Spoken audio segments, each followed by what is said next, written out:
case briefs, and so much more. LSData's got what you're looking for.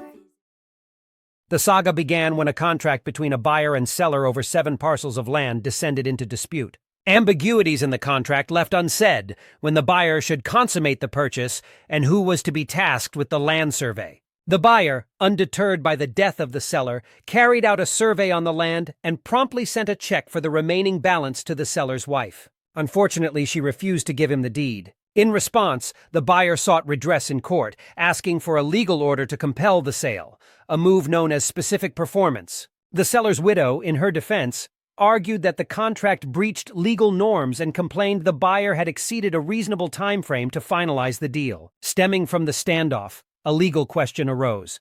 Did the contract indeed contravene the rule against perpetuities, a law aimed at preventing someone from indefinitely retaining control over property even after death? Finally, the Alaska Supreme Court ruled. The contract was valid, it declared, as it was put into action within the allowable time frame. The court upheld the lower court's decision, awarding specific performance. But there was a twist. The court did not justify withholding attorney's fees for the prevailing party, the buyer. Thus, while the court affirmed the order of specific performance, it remanded the case back to the lower court for a detailed explanation on why the buyer's attorney's fees were left out. The decision was pending until the lower court provided an explanation for the withholding of the fees.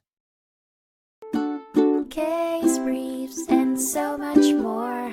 LSData's got what you're looking for. Visit lsd.law, elevate your mind. Leave the stress of class.